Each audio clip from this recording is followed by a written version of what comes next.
que se respeten sus tiempos de salida para que no les choque con la clase que viene. Bueno, pues voy a... todavía siguen entrando. Bien. Les voy a compartir mi pantalla.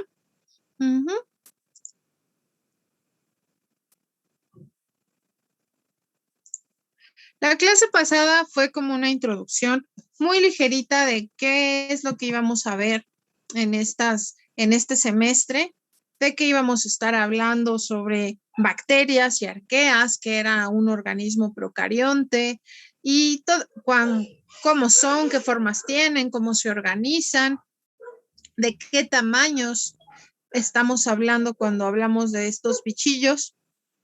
Ahora, ¿por qué es importante estudiarlos? ¿Cuál es el sentido de que nosotros pasemos todo un semestre gastando nuestras pestañas en estos temas? ¿Quién me quiere decir cuál es el objetivo, cuál es la razón? Pasar un semestre, somos amantes del conocimiento y nos sirve todo lo que aprendamos.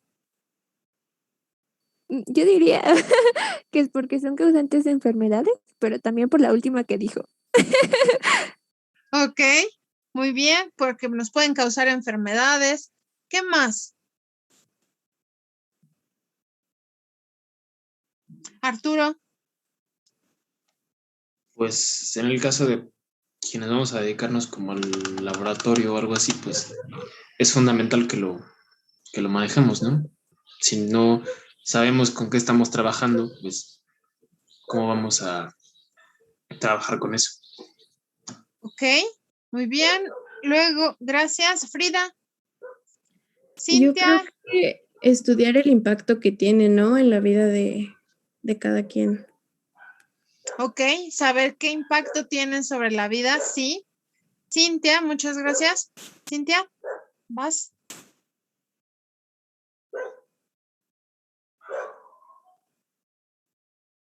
¿No? A lo mejor el micrófono por ahí te está traicionando. Bueno, a ver, Luis Ángel. Bueno, sí me escucho, ¿verdad? Sí. No sé si ya lo llevan a comentar porque se me trabó, pero también podría funcionar para ver nuestras relaciones filogenéticas, ver por ejemplo, si podemos situar a los virus también en este árbol, si podemos relacionarlos con nosotros mismos, con el ser humano, o algo parecido. Vamos a ver que aquí, justamente con los virus, cuando ya lleguemos a ese tema, hay un jaleo tremendo porque ni siquiera están considerados como un organismo vivo, pero han esculpido nuestro ADN. Cuando hablemos un poquito de genética en esta materia, vamos a entender un poco todo ese ADN basura que no codifica para nada en nuestro genoma, de dónde viene, y ahí tienen mucho que ver los virus. Joana. Otra vez yo. Bueno, porque Sí. las bacterias están como en todos lados y de hecho nosotros los tenemos en el organismo, y algo que se me hizo muy curioso es el cómo estas bacterias nos ayudan inclusive para muchas enfermedades e inclusive ayudan al sistema inmunológico. Entonces son como muy... Y ya. Ajá, exacto, te explota la cabeza. Ahorita todo esto de contra virus, contra bacterias, las queremos lejos, son lo peor. Vamos a ver que no es tan cierto. Sosa, Ángeles, Antonio. Sí, pues nos explicaron que el enfoque a partir de ese semestre es la biodiversidad. Entonces entender cómo interactúan con otros organismos y pues con nosotros también. Además de que me interesó mucho la teoría de la endosimbiosis, entonces ver cómo han evolucionado hasta llegar a nosotros.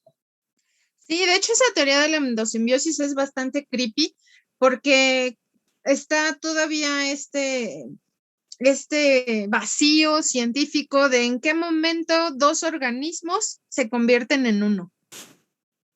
Pero sí, seguiremos. Son preguntas que tenemos todavía en el tintero y esas son teorías aún, no son cosas comprobadas al 100%. Aquí hay un chat que nos pone, supongo que también porque están relacionados.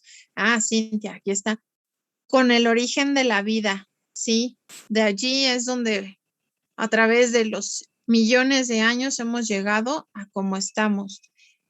Ya no hay más manitas levantadas. Creo que no. Pues todo esto que ustedes nos han comentado tiene todo de... A ver, Diego Oropesa, échale. No te había visto, Diego. Perdón, mi micrófono estaba apagado. Quería decir que, bueno, no sé si sea un enfoque, pero tal vez podríamos ver como tipo sus usos, ¿no? De estos microorganismos, como por ejemplo algunas vacunas, ¿no?, que están ahorita para el COVID, utilizan virus o posibles aplicaciones de las bacterias en, no sé, varias ramas de tecnología. Y pues así. Ok.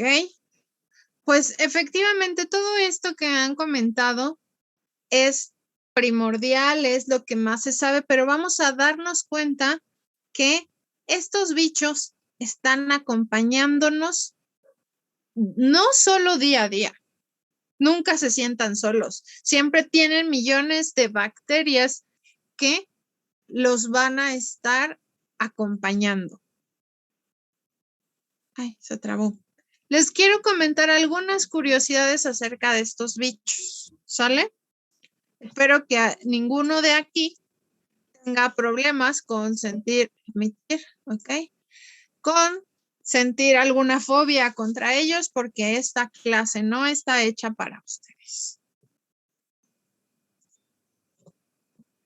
Se considera que estas bacterias, bueno, ahorita estamos basándonos un poco más en bacterias, el énfasis aquí decía un poquito, iniciamos con las bacterias.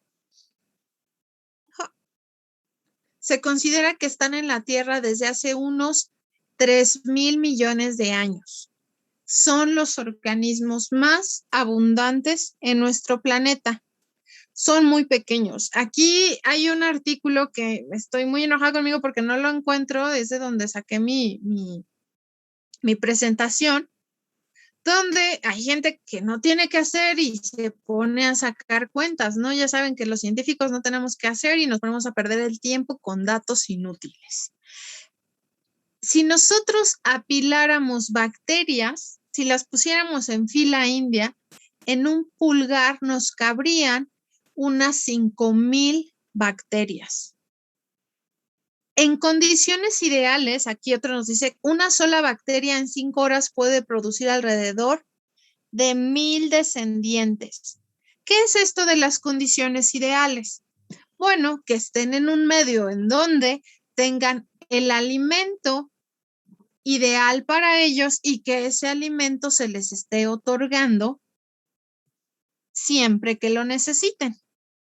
Digamos que esto no existe en la naturaleza, ¿no? Siempre va a haber un tope, si no estaríamos inundados de bacterias. Pero si nosotros tuviéramos, no sé, como una fábrica de fermentos, que ahí también tienen que ver las levaduras, o no sé, vamos a pensar,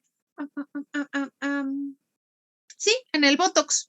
En el Botox es un metabolito secundario de un proceso bacteriano, ¿no? Y tenemos nuestra empresa de Botox y constantemente, como tenemos nuestro cultivo, estamos alimentando este cultivo para generar más bacterias. Esto sería lo ideal.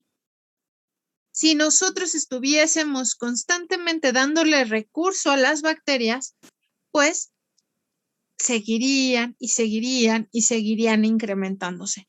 Y en solo 5 horas de una, pasamos a 1,000. En 5 horas.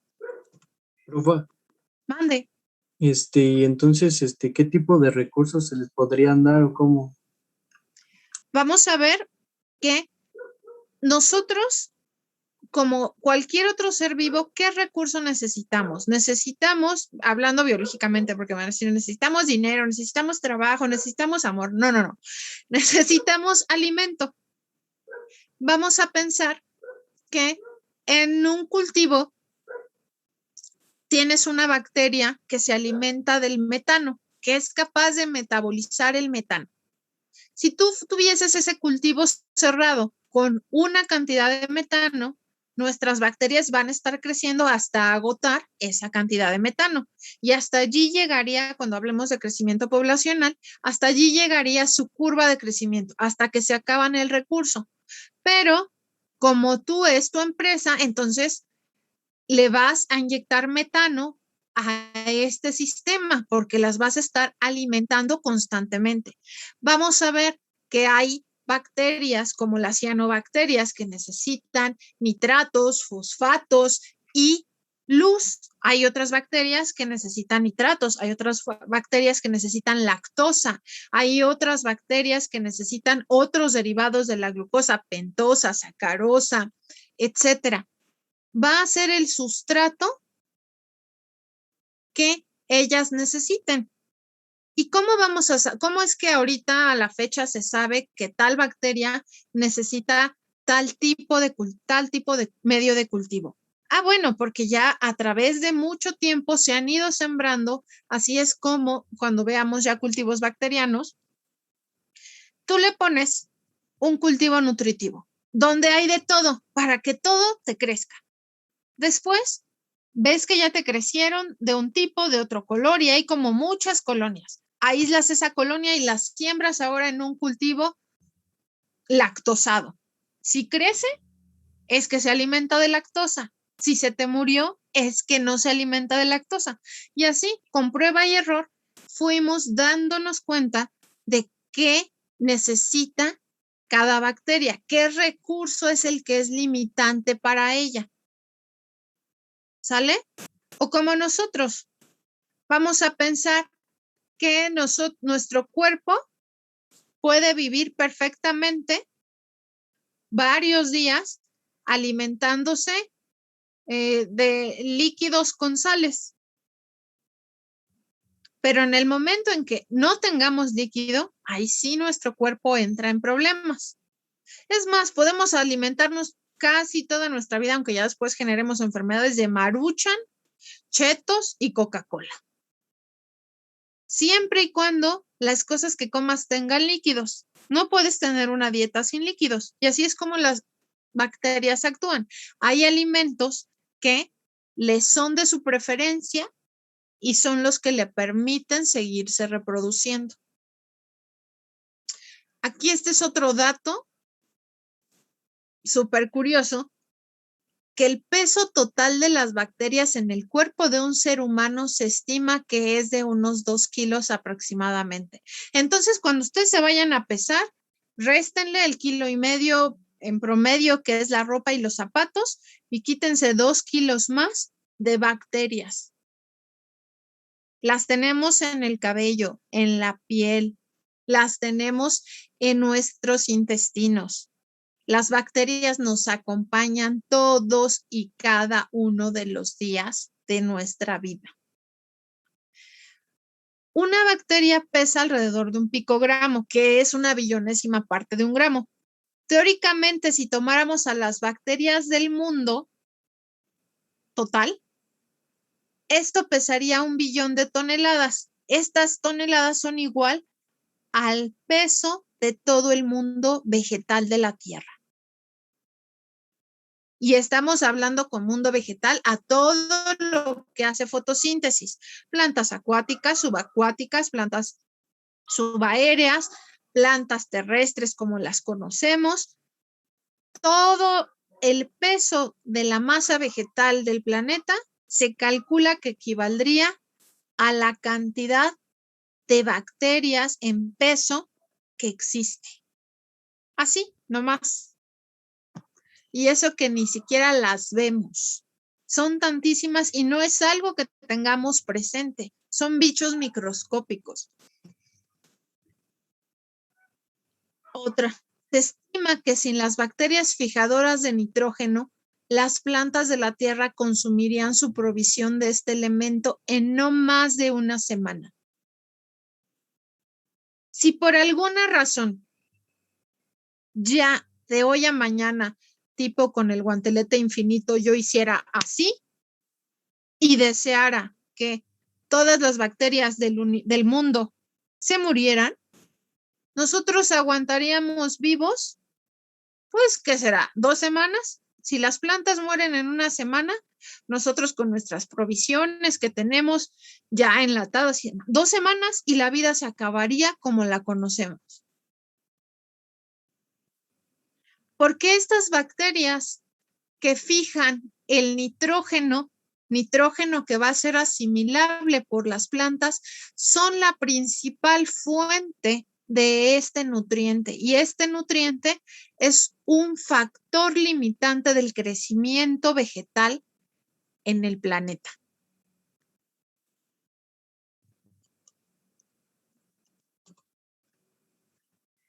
Bueno, pues ahorita ya resolvimos esta pregunta, se las iba a hacer, pero ¿cómo es que no nos han aplastado una avalancha microbiana de bacterias? Pues ya vimos que en la naturaleza hay límites.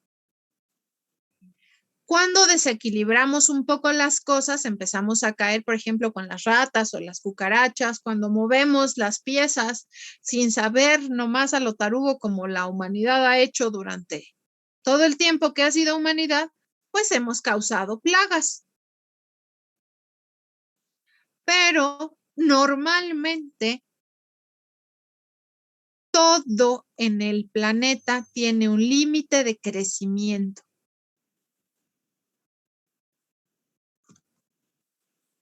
Aquí es lo que les comentaba, el alimento es limitado en distintos hábitats y siempre va a tener un tope en la reproducción. Y lo vemos con nosotros. La seguridad alimentaria es un problema actual. Porque, bueno, más allá del despilfarro de recursos que hacemos y la desigualdad y la falta de equidad y todos estos rollos sociales, esto es ya algo preocupante para nuestra humanidad. Hay gente que se muere de hambre en algún punto y uno, bueno, hablando biológicamente, también hay plantas que se acaban los recursos donde estaban y mueren. Hay especies alrededor de todo el mundo que en cuanto se acaba el recurso, que prácticamente siempre es el alimento, esta especie se va al carajo porque tenemos un tope reproductivo. Ahora les voy a hablar de bacterias que han hecho historia, porque aunque no sepamos nada de las bacterias, estas han modificado la forma en la que vivimos. Vamos a ver aquí tenemos esta, fue problemática en la Edad Media y anterior. Todo lo que causó este bichejo y algunas de sus variedades, porque ya en la actualidad se sabe que no solo fue una cepa, sino distintas cepas de Yersinia pestis, que fueron las que causaron la peste bubónica. ¿Alguien sabe algo acerca de esta peste bubónica? Solo que acabó con un buen de gente. Ajá. En el continente europeo principalmente. Con 1/3 de la población de Europa, ¿no? Uh-huh. A ver quién más levantó la mano. Por favor, enciendan sus micrófonos y hablen porque como comparto, nada más me dice 3 participantes levantaron la mano. Yo, que se supone que la transmitían entre ratas, que de hecho pasaba, ¿cómo se llama? Por una pulga o algo así, Ajá.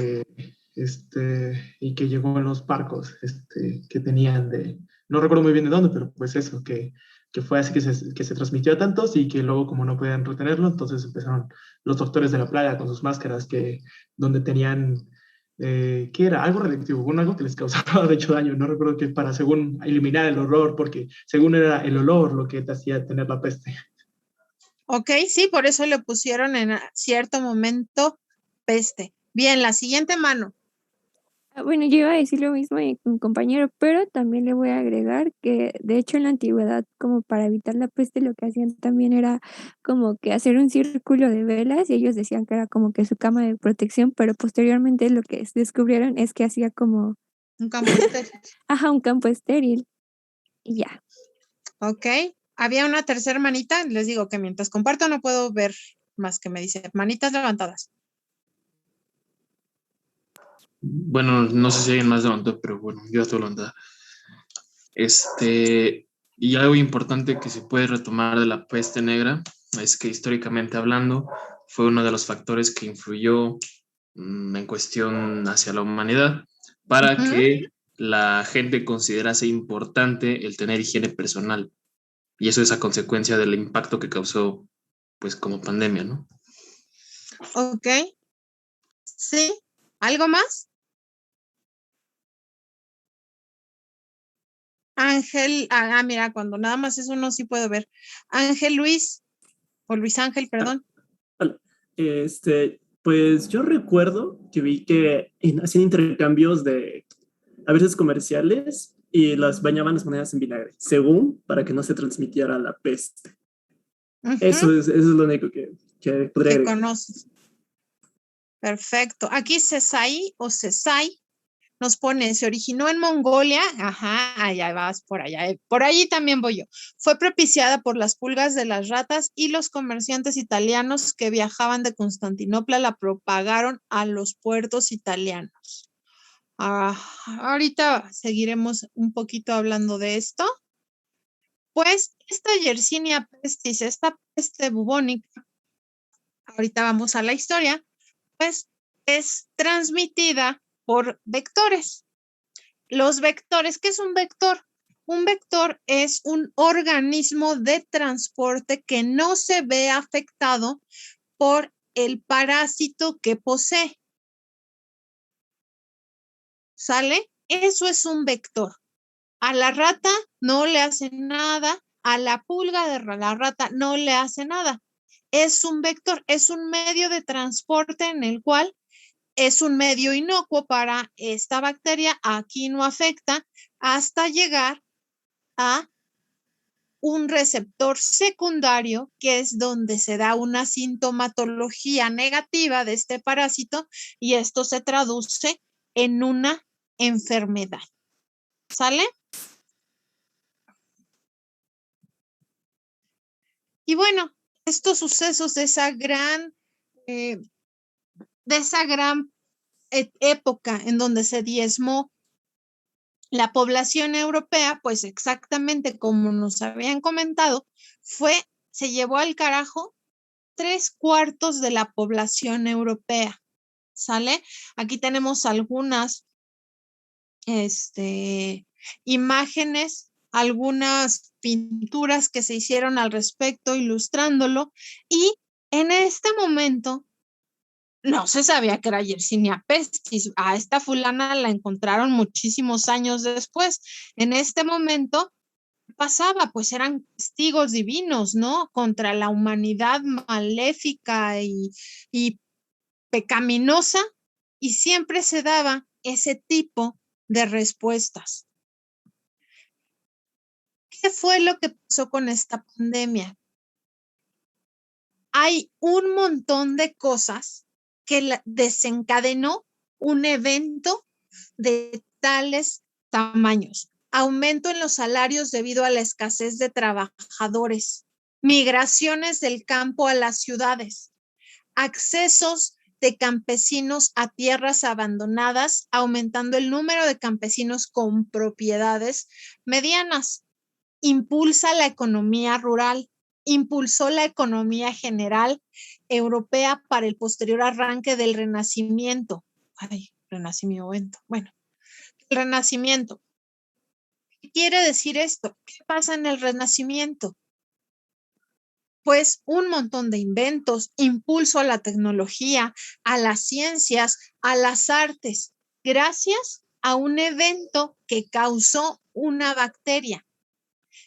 Es justo aquí donde se marca el inicio de la modernización europea, la cuna del Renacimiento. Aquí veo un chat.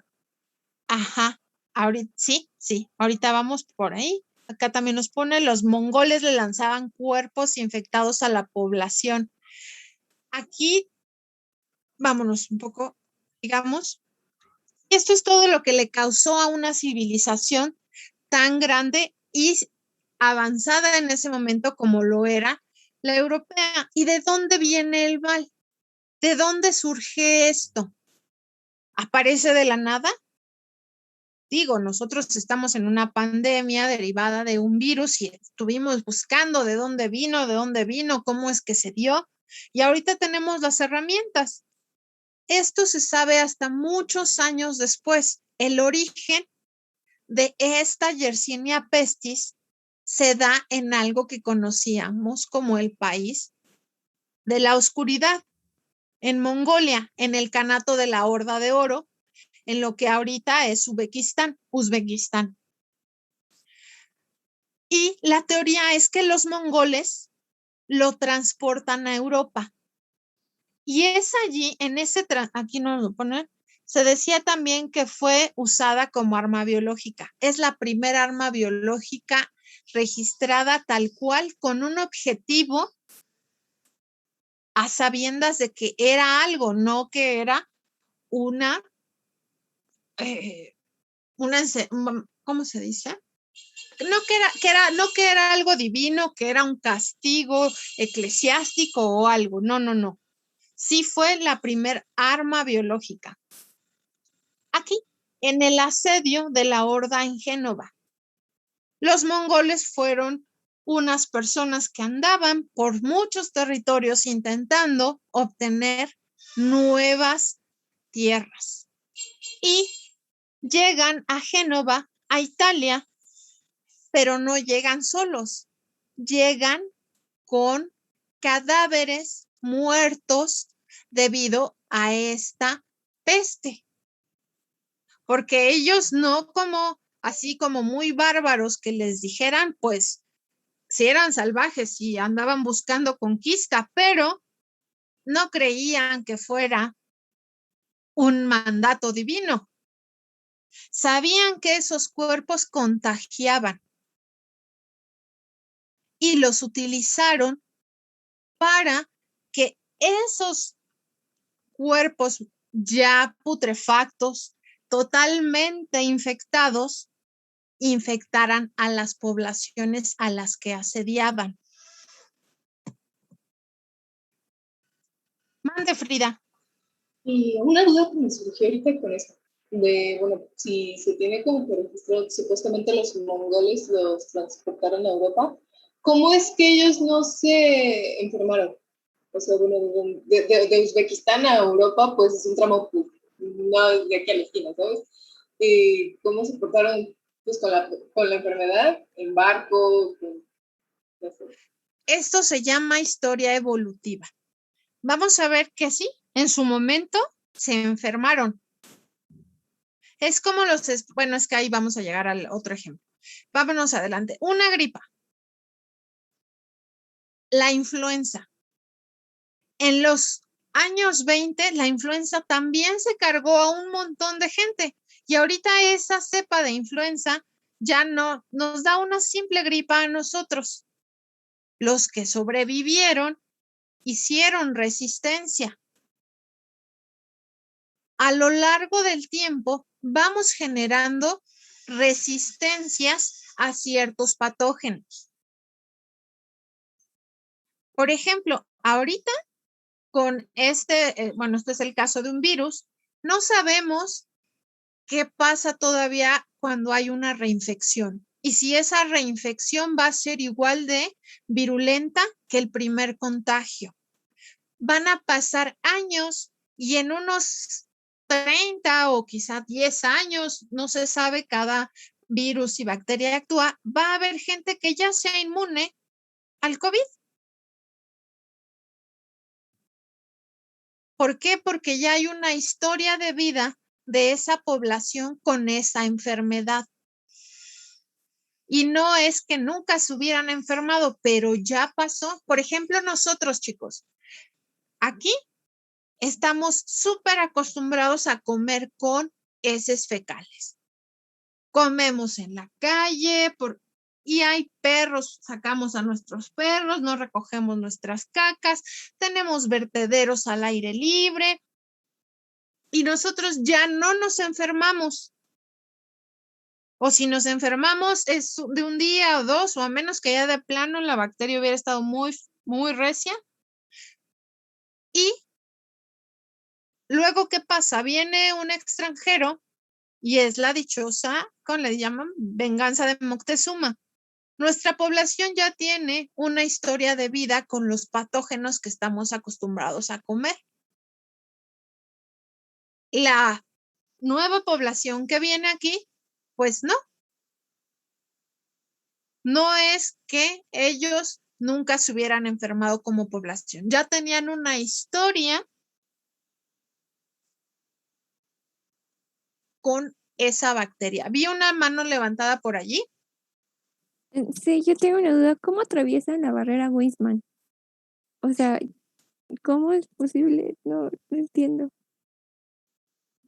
Te debo la respuesta. Déjalo investigo tal cual. ¿Qué es la barrera Weismann? La barrera Weismann, haga de cuenta que, no sé, por ejemplo, yo tengo una mutación, pero esta mutación, bueno, no sé, yo tengo paz, ¿no? El chiste es que si yo tengo paz, no se lo voy a heredar como a mis descendientes. O sea, si tengo depresión, no se lo voy a heredar porque existe esta barrera donde solo me da en las células somáticas, pero no me da como en las células sexuales. Y entonces al no darme en las células sexuales, yo no lo puedo transmitir. Entonces, como esta Oh, ya. información pasa pues esta barrera Weismann y se transmite porque es como... Aquí tiene todo que ver con, bueno, voy a investigar más sobre la barrera Weismann, pero hay algo que se llama sistema inmune. Este sistema inmune, pues esa es tu pregunta, ¿no? ¿Cómo es que se ve reflejado esta respuesta a un sistema inmune? Por medio, una de las razones más fuertes, de las formas más típicas, es el paso de anticuerpos de hembra a cría por medio del primer alimento. En el caso, no sé si ustedes han oído que el calostro, que es la primer leche materna que mama un bebé o un perrito o un gato o algún mamífero, contiene una gran carga de anticuerpos. Y así es como los obtiene. No es que los esté heredando,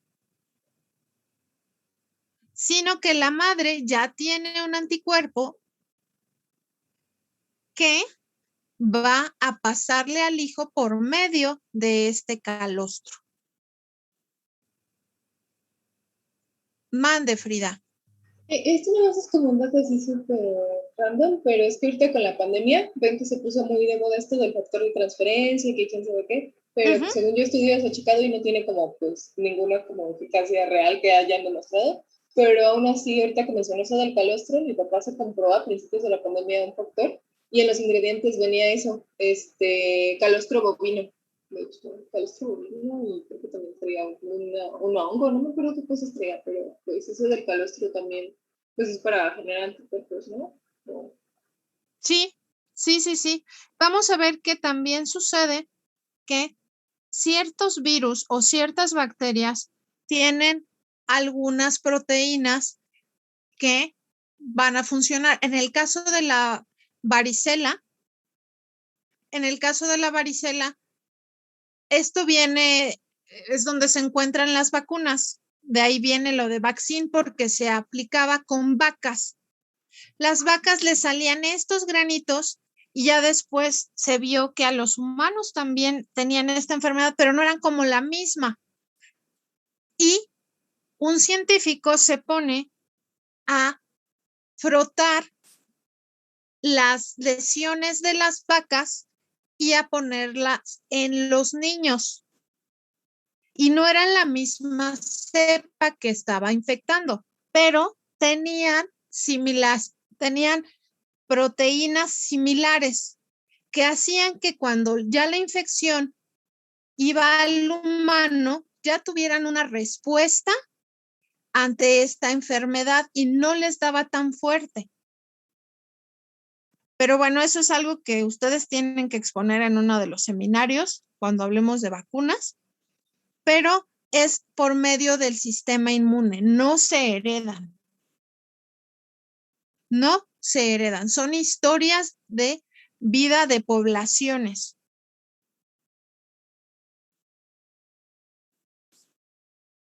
Acá, así estamos hablando, lo del asedio de la Horda en Génova, Italia, en Venecia. Y es ahí donde nosotros tenemos los registros de ser la primer arma biológica. Este es Gengis Khan, que decía, soy el castigo de Dios. Si no hubieses cometido grandes pecados, Dios no habría enviado un castigo como yo sobre ti. Este es uno de los líderes más eficientes, donde mucha gente, aquí al final les pongo una bibliografía por si quieren ampliar el tema, donde decían que este ni siquiera era religioso, pero sabía cómo todas las poblaciones a los que ellos intentaban arrancar sus tierras y gobernarlas, lo eran, y siempre utilizó esto como un temor a Dios, pero a su vez sabía que no era Dios, porque lanzaba cuerpos infectados de peste sobre esas poblaciones. Y bueno, ya, como les digo, todo esto fue resultando en un montón de cosas que fueron las que aquí les enlisté. Impulsar el renacimiento. Esta época donde la humanidad ve la luz, donde se dan grandes inventos, donde es una cuna del arte, gracias a un fenómeno desencadenado por un microorganismo. En la actualidad, ahora sí que cuando yo tenía su edad, Amazon no existía, o bueno, no como lo conocemos ahora. Ahora ya es muy fácil pedir eso, y ya se nos hace algo que pues es muy común. ¿Y quién impulsó este crecimiento tan desmedido? Una pandemia por un virus.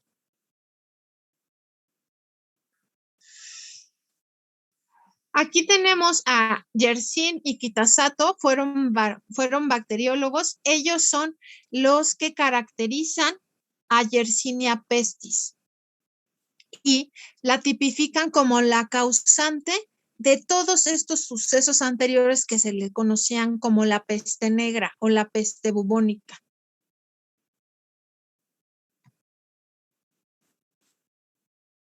Y ahora, sí, como más chisme, y no es para que se asusten porque ya hemos hablado que también existen bacterias positivas, por ejemplo, en nuestra piel.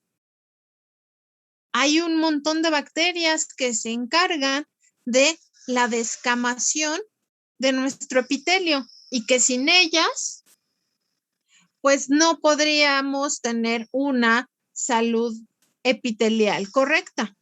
Todo esto que ahora nos ponen que exfoliantes y que no sé qué, y crema para tal y suero para tal y demás, las principales causantes de que nosotros tengamos una buena piel, bueno, no una buena piel, no vamos a decirlo, no hay malas pieles, que tengamos esta salud en la piel, son bacterias. Bacterias que les encanta vivir en nuestro rostro, que cuando le hacemos modificaciones, con cambios de pH, empiezan a crecer de más y algo que era biota normal empieza a causarnos problemas. O a diferencia, a veces nos lavamos tanto y que ácidos y que exfoliantes y que peelings y no sé qué, y mandamos al carajo a nuestra biota en nuestra piel y nos quedamos sin ella. Y la empezamos a dejar desprotegida. ¿Y quiénes eran los que se comían toda esa descamación de nuestra piel? Pues ellas, y al no tenerlas, al rato ya tenemos barritos, ya tenemos esto. ¿Por qué? Porque eso necesitábamos para que nuestra piel estuviera saludable. Algo así de simple y así de sencillo. Ahora les voy a poner algunas de las bacterias más letales para el hombre. Este es el Staphylococcus aureus. Es muy común, es una biota normal sobre nosotros y la tenemos en una cantidad bastante importante. pero han empezado a surgir algunas cepas. ¿Qué es esto de las cepas? Cuando nosotros tenemos una especie, tenemos un Staphylococcus aureus, tiene una secuencia genética muy específica, ¿no? Ya sabemos que esa especie es tal, pero luego puede ser que mute por alguna razón y no muta en otra especie. Surge esa misma especie con algún pequeño cambio. Algún pequeño cambio puede ser que antes generaba una cápsula mucilaginosa, ahora ya no la genera. Antes, Staphylococcus aureus no era nocivo para la salud y de pronto se convierte en nocivo para la salud. ¿Y cómo pasa esto? Por ejemplo, han aparecido algo que se conoce como multidrug resistant Staphylococcus aureus, que se ha modificado y ha empezado a causar problemas. Y normalmente era susceptible, por ejemplo, vamos a pensar así a los onzo, a penicilina. Al haber tenido esta mutación, ya no es susceptible, ahora se convierte en resistente. Y aquello que era muy fácil de combatir, si empezaba a dar problemas, se empieza a volver una locura. Esta fascitis necrosante que ustedes ven aquí, también conocida como la enfermedad de la carne fresca, es una bacteria, un Staphylococcus aureus, que nosotros tenemos normalmente en la nariz. Siempre que nos toman un cultivo en la nariz, que vamos y nos hacen nuestro frotis con el cepillito y luego te aparece en tu resultado Staphylococcus aureus biota normal. Ese está ahí, pero hay unas cepas que pueden llegar a causar problemas como esto, donde se alimenta completamente del epitelio de las personas. En ciudades modernas casi está controlada, no es muy rara, pero aún así 58,000 bebés mueren en el mundo anualmente a causa de esta bacteria. Luego tenemos otra, el Treponema pallidum. Es una enfermedad o una infección de transmisión sexual conocida como sífilis. Y esta es de las bacterias más locas en su método de infección. Cuando tú te infectas, normalmente lo primero que sale es una pequeña llaga o una pequeña lesión que te puede durar desde una semana hasta casi un mes. Si tú no la pelas, se va a quitar. Y al rato, pues ya no es nada. Y así puede estar silenciosa hasta que empieza a afectar células neuronales. Y ahí empiezan daños como ceguera, locura, demencia, lagunas mentales. Y ya cuando llegó esa infección a esta etapa, ya no hay más nada que hacer hasta la actualidad.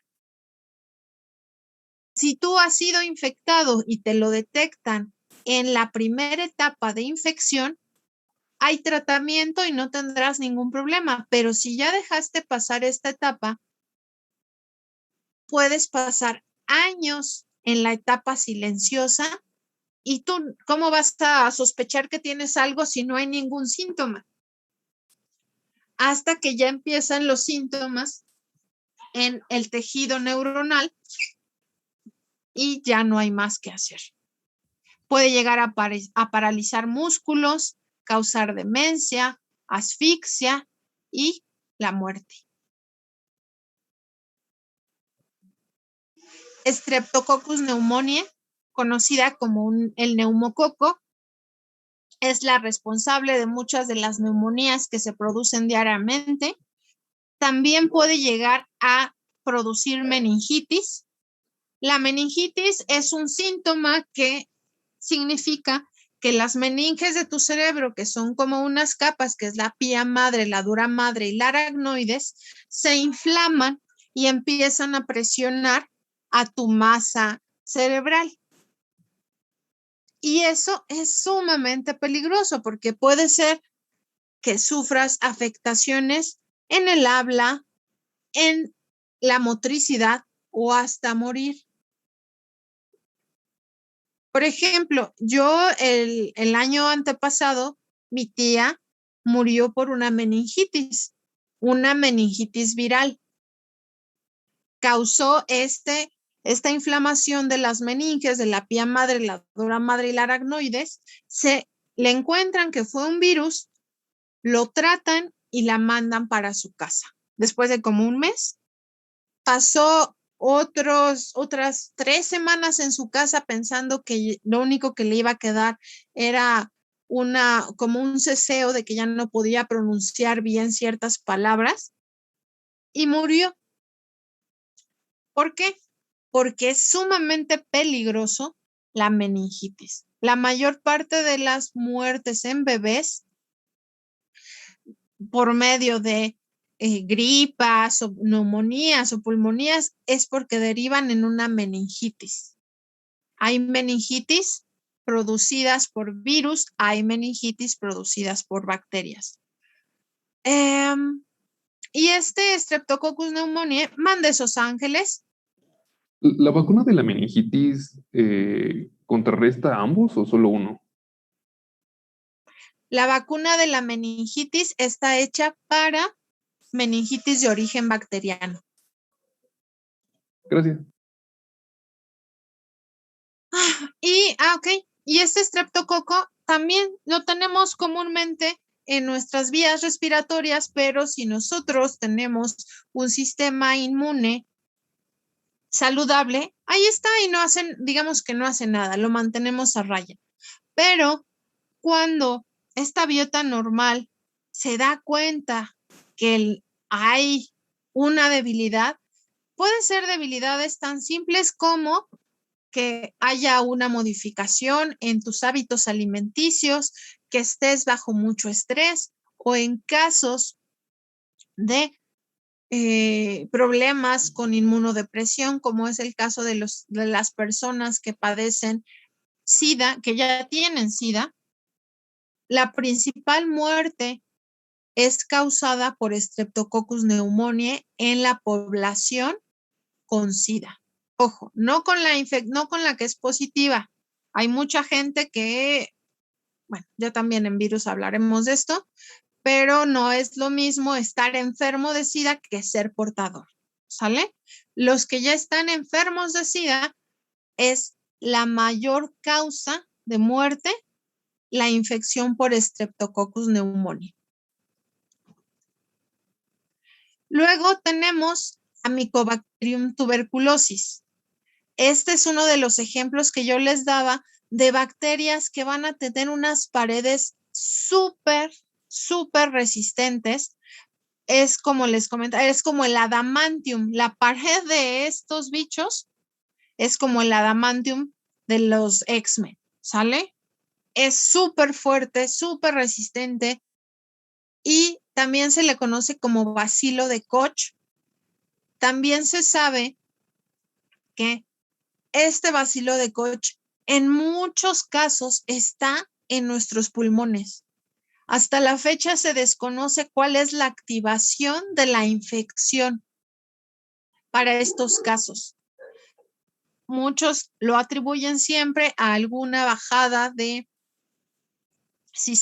inmunoglobulinas, algún problema de ese estilo cuando nuestro sistema inmune se ve comprometido, que se activa la bacteria en la fase infecciosa y causa la tuberculosis.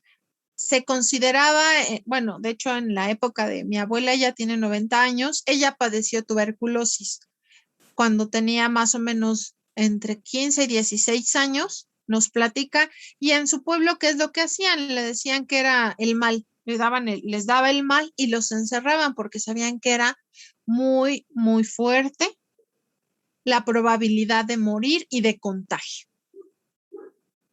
Y hasta la fecha es una enfermedad que sigue sin poder ser erradicada debido a la resistencia tan fuerte que tiene esta bacteria.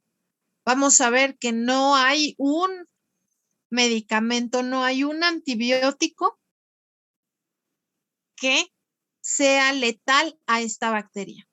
Lo que hacen la mayor parte de los antibióticos, la vía que utilizan es la vía de evitar la síntesis de la pared de las bacterias, que más adelante veremos que es allí donde se encuentran los receptores celulares para causar infección en organismos. Y entonces, al no permitirle que se sintetice su pared celular, pues ya no puede infectar.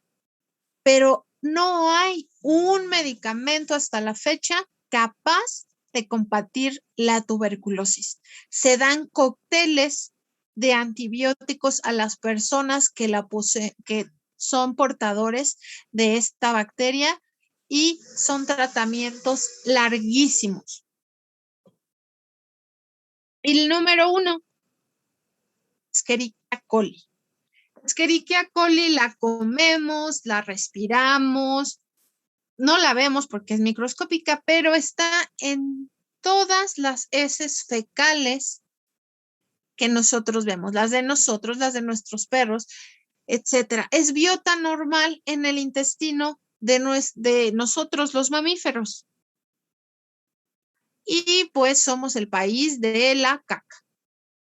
Está así cuando vamos, me acuerdo mucho de un congreso bacteriano donde decían que México era uno de los países junto con la India que más heces fecales encuentras en tu comida, en los líquidos que bebes, porque, bueno, por nuestro tipo de vida, diversas cepas pueden ser responsables de cosas tan sencillas como que, ya te echaste una quesadilla y empieza a causarte cierto malestar, te causa gases y ya.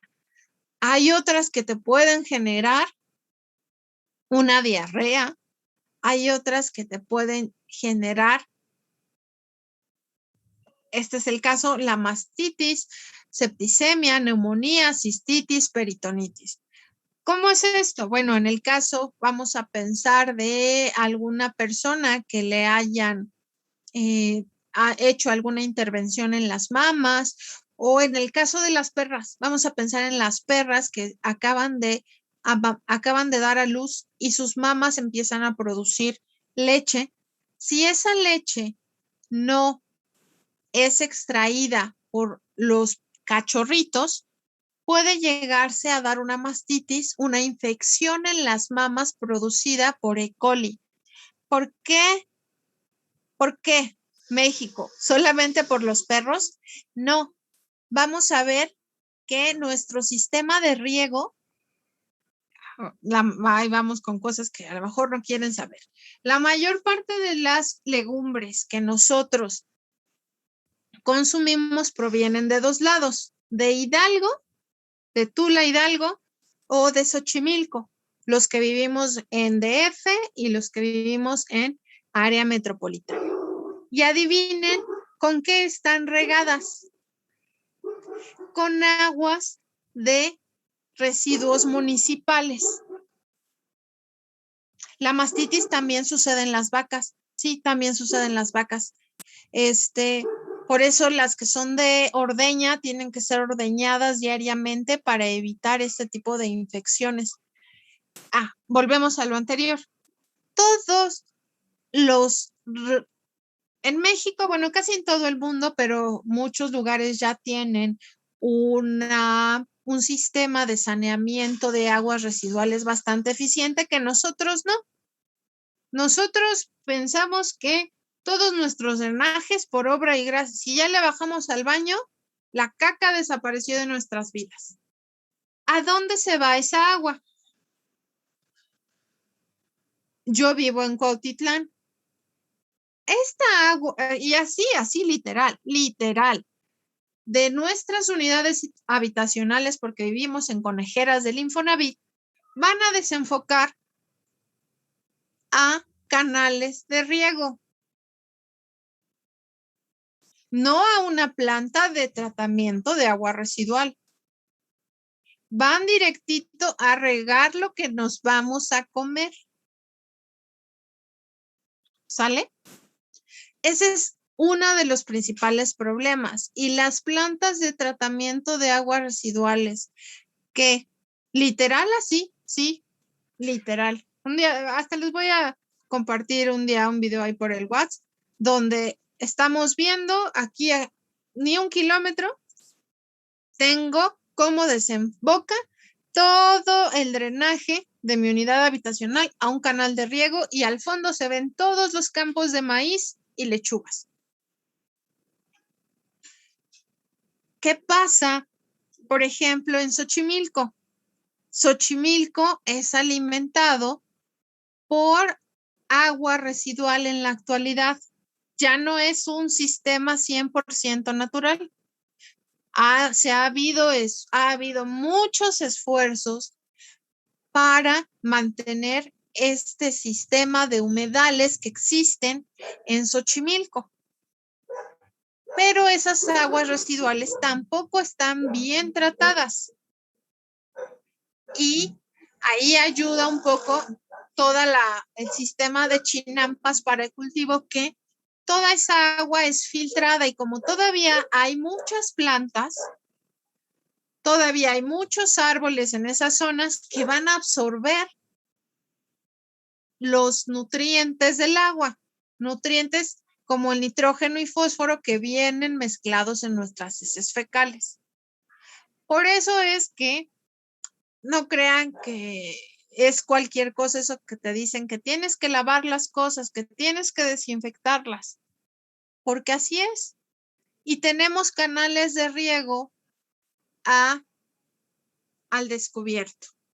Acá ya regaron durante la época de maíz, que se va a cultivar, que se va a cosechar en octubre. Luego esta tierra queda octubre, noviembre, diciembre, ya sin lluvia y sin cosecha. ¿Qué pasa? Se evaporó el agua y quedan todas esas heces fecales en la tierra.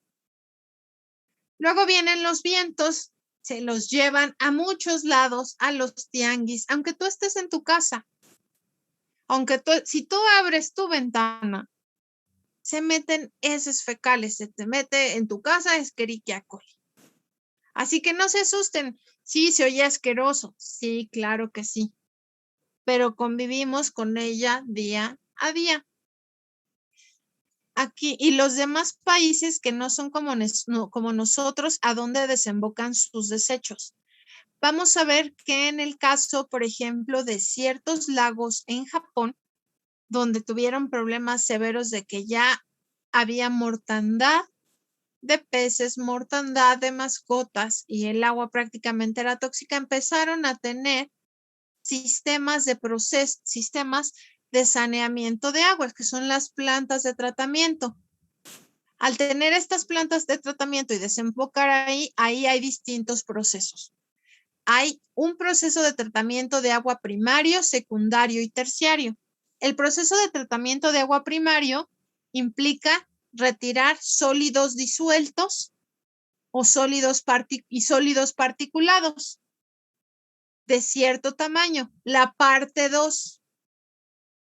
La parte secundaria de tratamiento vamos a estar eliminando por medio de, casi siempre en México es por medio de lodos activados, muchos de los nutrientes, pero ya hay cosas terciarias como filtros, ozonificación, luz UV,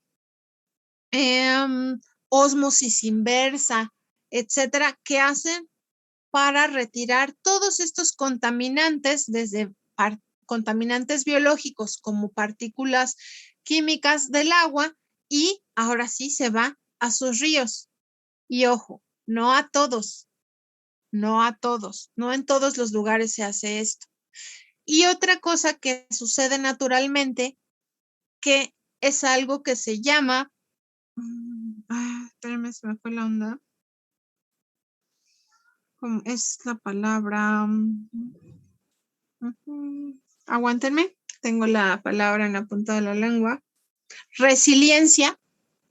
Los cuerpos de agua normalmente son resilientes. ¿Qué quiere decir esto? Algo que es resiliente es cuando después de haber sufrido un cambio brusco, recuperar la condición inicial. Ahorita se habla mucho esto de la resiliencia emocional, pero eso es nuevo. La resiliencia en ecología se refiere a que, por ejemplo, a un cuerpo de agua, tú le lanzas un contaminante. Ese es un efecto adverso, estás causando una perturbación, pero el cuerpo tiene una resiliencia, ese cuerpo de agua tiene una resiliencia en la cual, ok, ya le llegó el contaminante, entonces todas las bacterias de ese cuerpo de agua, el fitoplancton y demás, van a eliminar del sistema este contaminante y el sistema se recupera. Cuando tú excedes el límite de resiliencia, es cuando excedes la capacidad de un sistema de regresar a su condición primera. Hay estudios donde dicen, bueno, tal río soporta perfectamente tanta carga orgánica y él solito se recupera. Si tú pasas de esa carga orgánica, te lo cargas. Había una mano levantada, pero como está en esta explicación, ¿qué quería decirnos esa mano levantada? Que cómo mutaba o cómo cambiaba el Staphylococcus aureus para ser potencialmente patógeno. Hay diversas formas. Una de las más clásicas es algo que se llama transferencia horizontal. Vamos a imaginarnos a esta bacteria con todas estas que están aquí. Imagínate que tú a esta bacteria a esta colonia la quieres atacar y le pones penicilina. Y resulta ser que todas estas bacterias sí se mueren por la penicilina menos esta. Esta resulta ser resistente. ¿Por qué? Porque tiene alguna mutación. Y las mutaciones que son errores. Son errores en las secuencias genéticas. Normalmente siempre hay mecanismos que van a tratar de hacer delete a esos errores.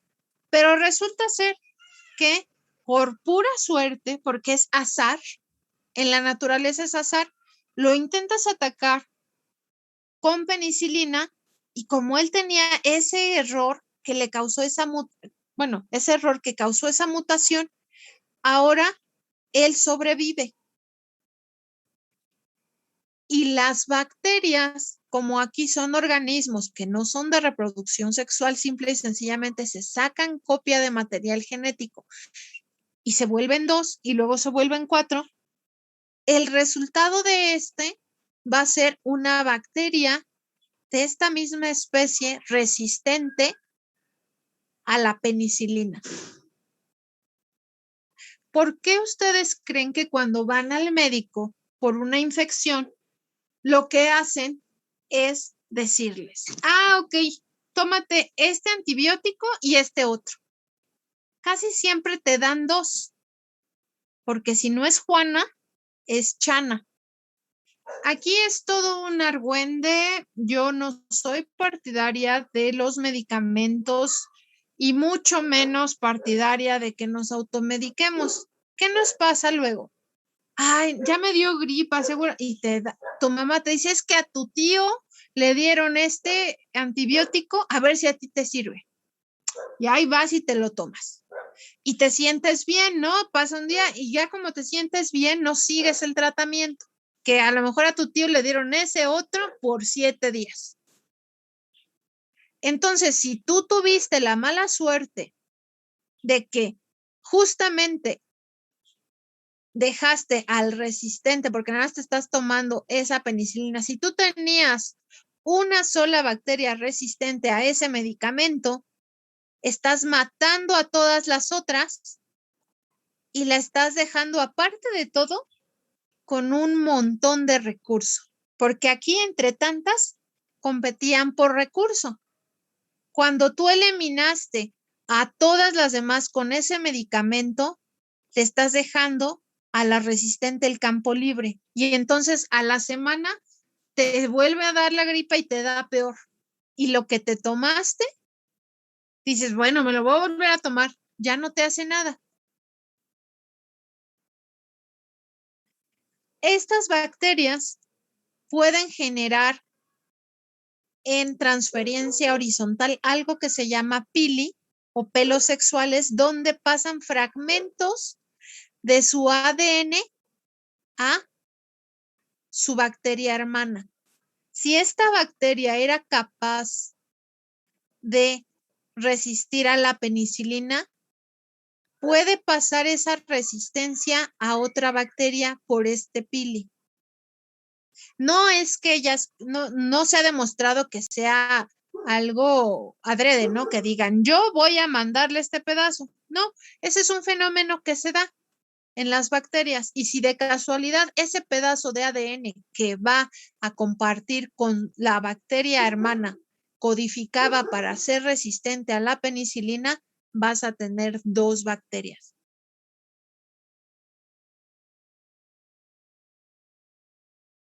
Aquí veo en el chat. Además, por eso es que no puedes interrumpir tu medicación. Sí, exacto. No crean que nada más es porque sí. Lo ideal para dejar de estar tomando medicamentos a lo tarugo es que los médicos nos enviaran enseguida, si no es grave, a que te hicieras un cultivo.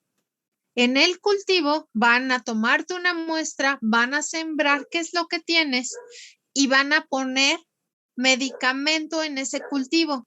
Ponen distintos medicamentos. Si alguno de ustedes se ha hecho un cultivo nasofaringeo o algo así, te dice algo, antibiograma, te salió Escherichia coli resistente a penicilina, ampicilina, sensible a eritromicina, y entonces ya el médico diría, ok. Entonces hay que darle eritromicina. Pero como no hacemos eso, porque es más caro y es más tardado y queremos que el médico enseguida ya nos dé medicamento para que nos sintamos bien, pues te dan 1 o 2 medicamentos. Y no se crean que hay tanta ciencia en esto de los médicos en este aspecto, porque al rato vas a tu segunda cita, no te hizo ahora te doy otro, a ver cuál pega.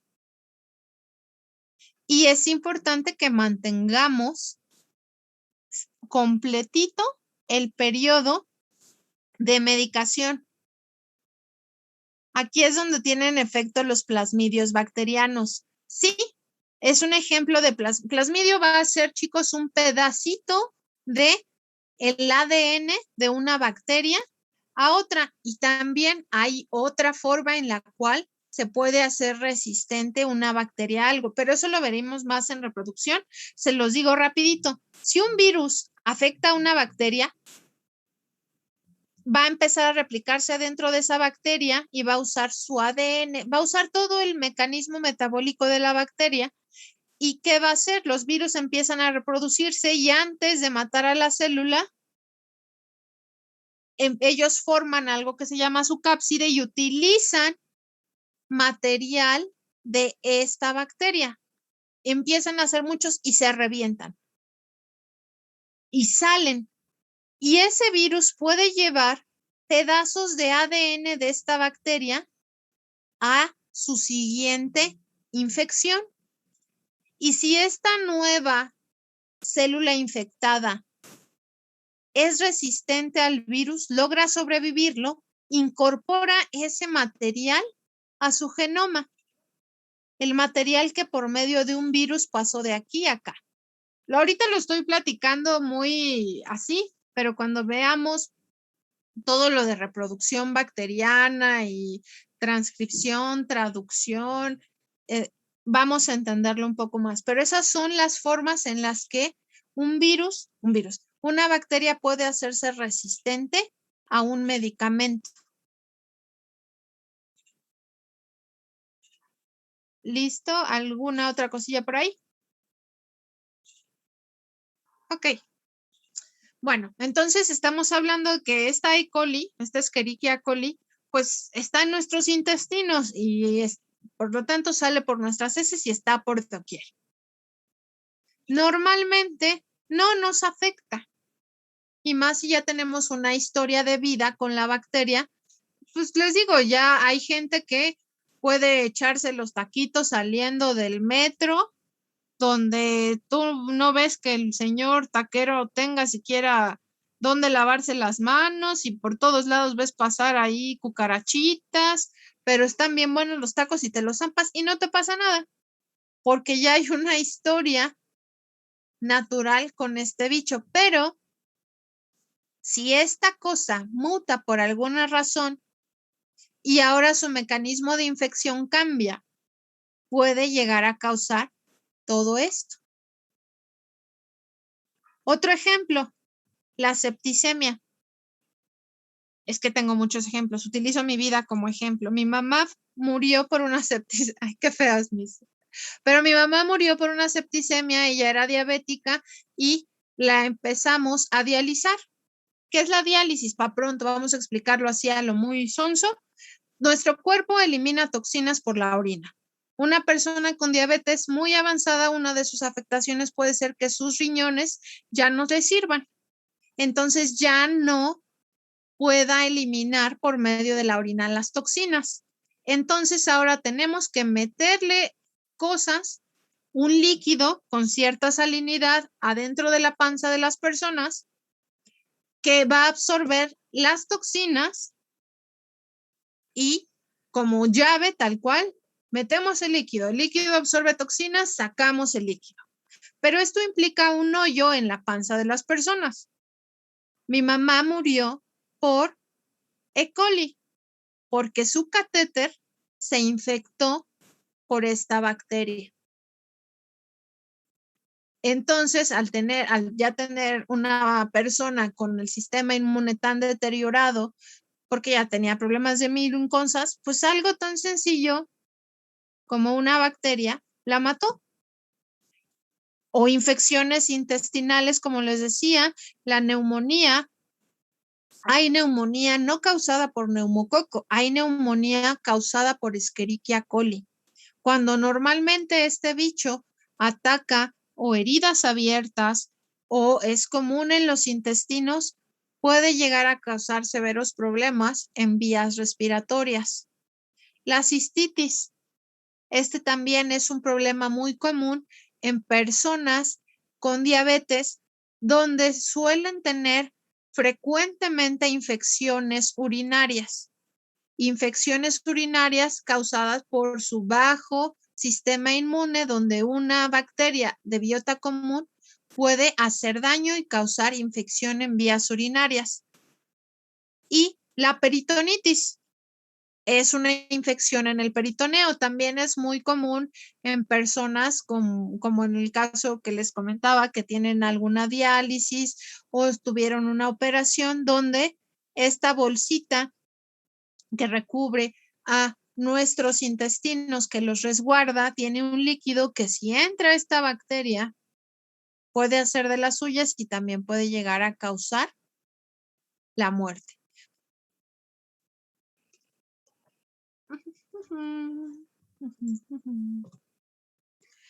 Y por si quieren sacarle alguna captura de pantalla, si quieren ver un poquito más de dónde saqué estos ejemplos, cuáles son las lecturas, pues aquí está, Bacteriología Médica, el Biology of Microorganisms del Madigan, La Peste Negra, la historia completa. Aquí es 2001, me faltó un 0. Beltrán 2006, Historia de las epidemias en España y sus colonias.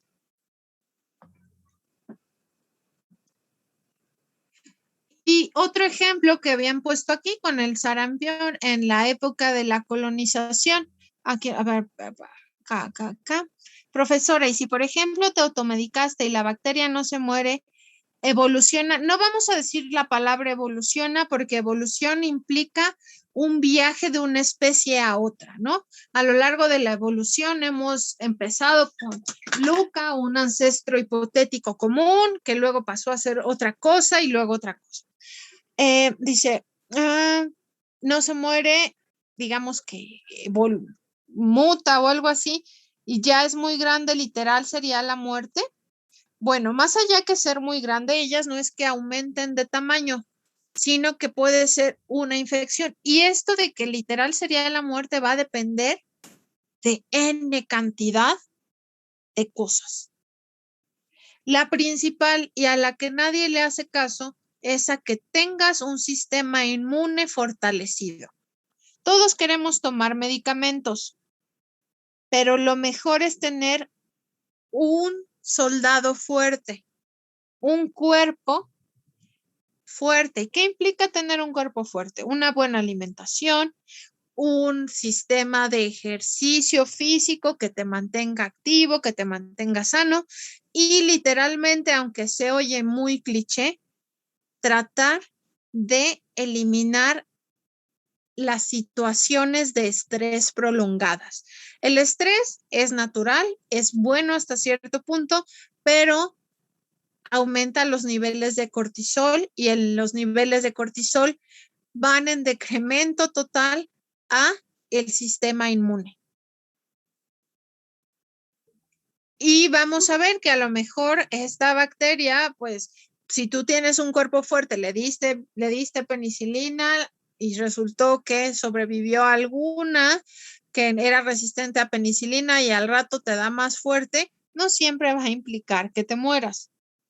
Va a implicar que a lo mejor lo que era un dolor de estómago se convierte en diarrea y lo que quizá era diarrea empieza a ser una diarrea hemorrágica y se puede escalar en muchas dimensiones, pero va a haber un montón de factores que modifiquen esto. No porque ahorita lo haya dado como un ejemplo, crean que les puede pasar la muerte por tomar medicamentos. Sí puede pasar, ya sabemos que sí. Yo lo único que quiero es que esto del uso de medicamentos a destajo ha hecho y ha causado que nosotros tengamos bacterias resistentes y nuestra pelea siempre es intentar acabar con ellas para mantenernos sanos. En el Classroom les voy a dejar un video de cómo es que se generan las bacterias resistentes a medicamentos. Va a estar en la zona de materiales para que les quede un poquito más claro qué es esto de la resistencia a los medicamentos y cómo es que se genera.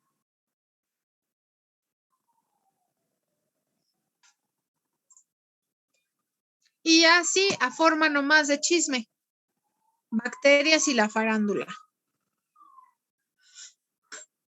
Staphylococcus aureus se comió una de las narices más costosas de la vida en el planeta.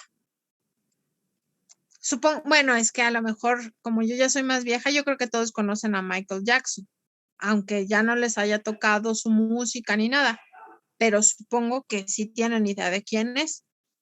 En una de sus tantas operaciones de modificación corporal, pues se infectó de Staphylococcus aureus que le afectó directamente al cartílago de la nariz y pues ya no hubo más que hacer, reconstrucciones y prótesis y cambios y pues no. Aquí tenemos, ya tengo que actualizarme porque creo que ya me veo muy vieja cuando les pongo a Avril Lavigne, a Thalía y ay se me fue, Richard Gere. Ellos, la Borrelia burgdorferi, que causa la borreliosis, les causó también problemas. Han sido personas que estuvieron, en el caso de Thalía, creo que al borde de la muerte por esta bacteria que se transmitió se sabe que se transmite por un vector que es el Ixodes ricinus, que es una garrapata que va a picar de un mamífero y luego se va a otro mamífero. Se ha encontrado los ejemplos más claros en los búfalos de agua en Brasil. Al búfalo de agua es un vector primario, la Ixodes es un vector secundario y en el caso del humano pues ya terminamos siendo un hospedero al cual sí sufre afectación. Sus síntomas son la esclerodermia, son zonas de la dermis que se empiezan a endurecer, a esclerotizar, empieza a haber un aumento muy fuerte de queratina en la piel. Se pueden generar nódulos fibrosos subcutáneos, aquí se observa uno, y puede tener en sus síntomas iniciales síntomas muy similares a los problemas reumáticos como dolores de articulaciones, etc. Escherichia coli, una multidrug resistant Escherichia coli, afectó a Kalimba, también fue muy sonado. Bueno, es que no, ya sí, ya lo tengo que poner más nuevo. Kalimba perteneció a un grupo de mis épocas que se llamaba Onda Vaselina y luego pasó a ser OV7 y luego ya se quedó solito. También casi lo mata una Escherichia coli. Y pues ya vimos, han hecho males, pero también han causado que muchas personas se vuelvan ricas. Algunas, ¿no? Como siempre. Corynebacterium causa el mal olor en la piel.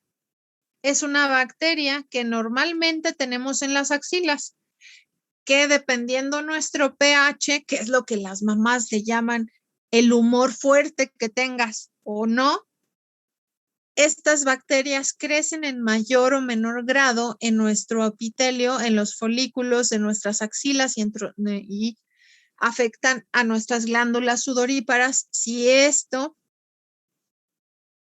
hay un crecimiento excesivo, por eso no todas las personas les huele el sudor mal, porque en sí el sudor van a ser agua y distintas sales. El problema es cuando entra en contacto con las bacterias que se alimentan de esa zona de nuestro cuerpo y al morir esas bacterias y al excretar sus sustancias residuales son las que tienen el mal olor. ¿Y a quién quiere oler mal? Nadie. Por tanto, todas las industrias de desodorantes, perfumes, etcétera, han hecho ricas a muchas personas. Luego tenemos a Propionibacterium acnes. Algunas cepas pueden ser causantes del acné. En su mayoría, en porcentaje, el acné es debido a procesos y cambios hormonales derivados de la producción de sebo en nuestra piel, pero también hay acné bacteriano. Y pues aquí tenemos de que te tomes esto, que te pongas lo otro, que la asepsia, que bicarbonato, y bueno, son industrias que nosotros vamos alimentando.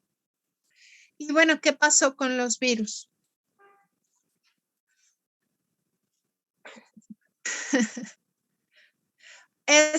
Los virus es el último tema y lo dejo porque sé que aquí es como que está en boga, antes a nadie le importaban, pero en la actualidad los virus nos están haciendo tomar clases en línea, vivir con tapabocas, modificar cómo nos relacionamos entre nosotros.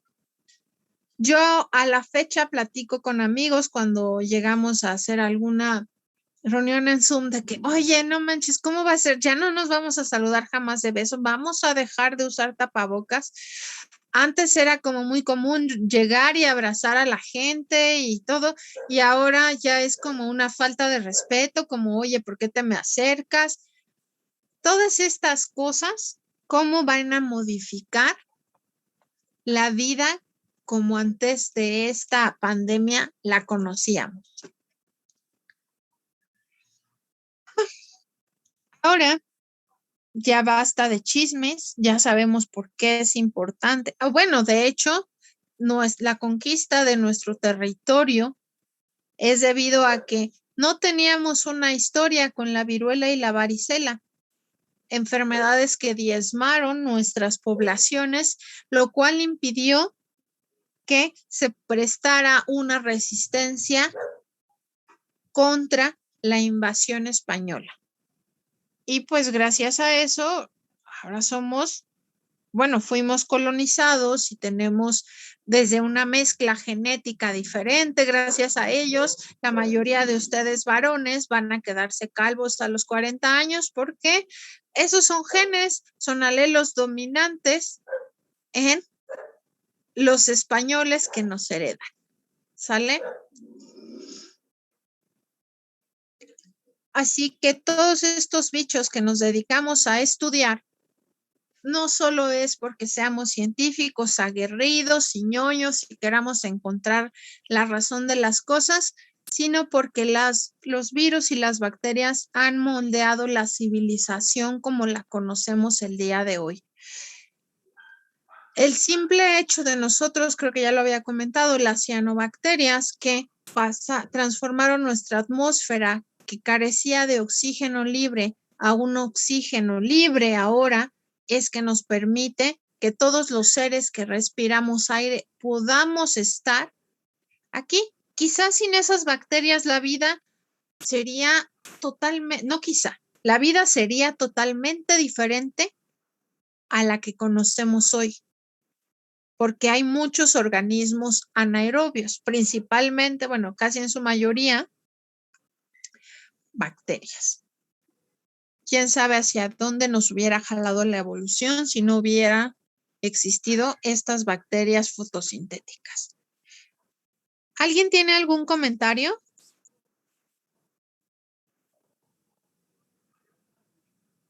Por ejemplo, profesora, en nuestro hogar, ¿cuáles son los tipos de bacterias más comunes?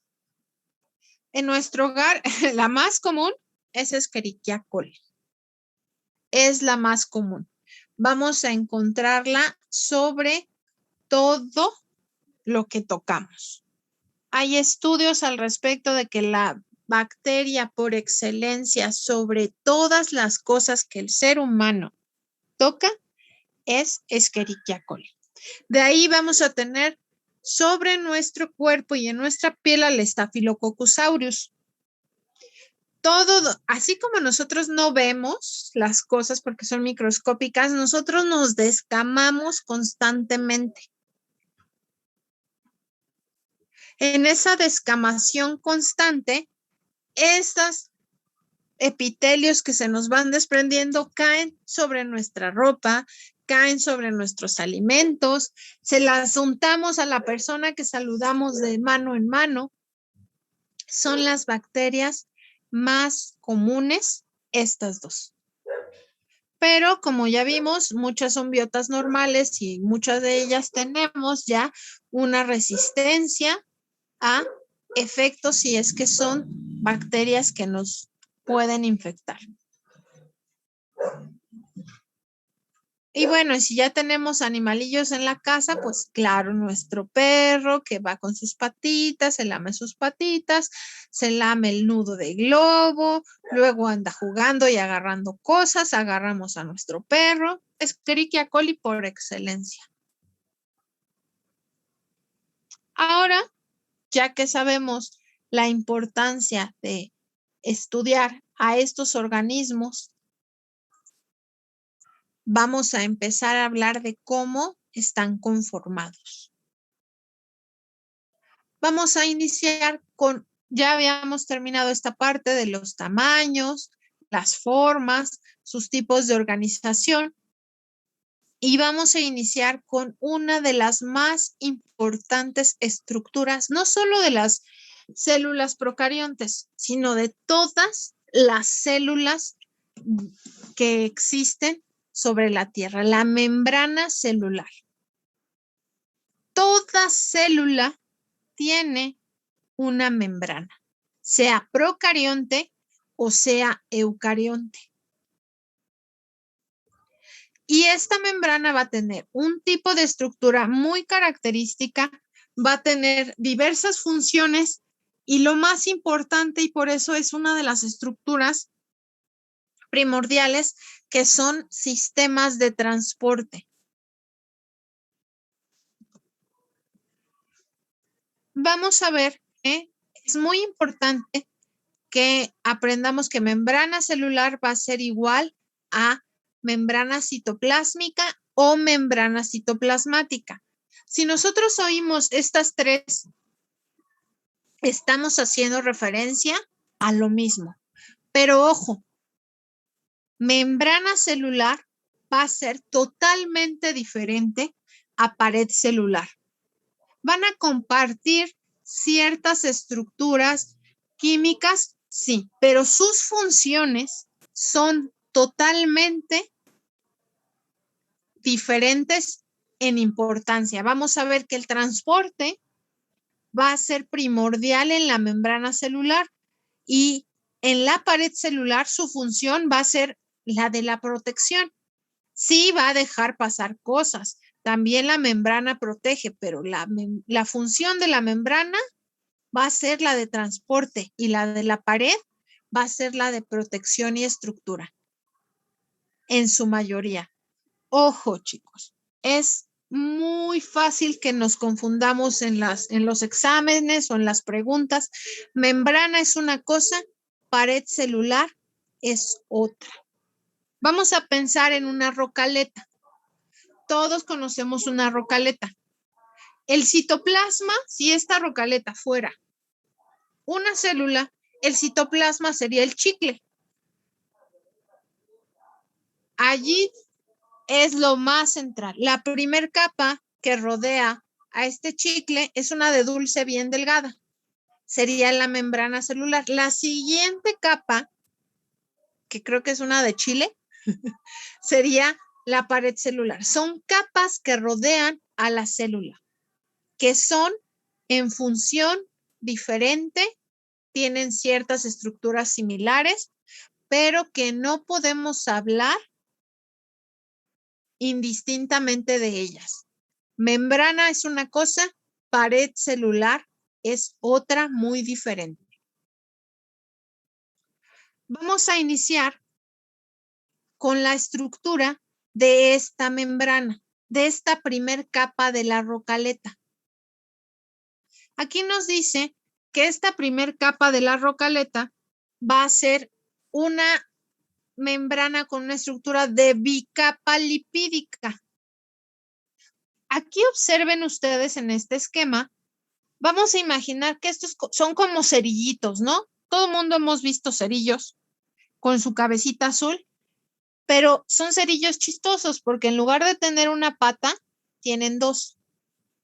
A este cerillo que ustedes ven aquí se le denomina fosfolípido o también lo pueden encontrar como ácidos grasos. La membrana va a estar hecha de dos capas de ácidos grasos o dos capas de fosfolípidos.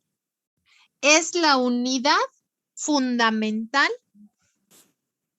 de la membrana celular, el fosfolípido. Y está en dos capas. Primer capa, segunda capa. Luego aquí tenemos otra cosa. Ya vimos que este fosfolípido está conformado por dos partes, ¿no? Esta cabecita que sería lo de un fósforo, lo azul, y luego la pata, la madera. Las cabecitas van a ser regiones hidrofílicas de la membrana.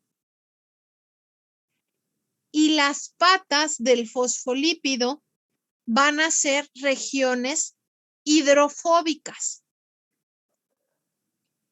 ¿Alguien le suena o tiene idea de qué es esto de hidrofílico e hidrofóbico?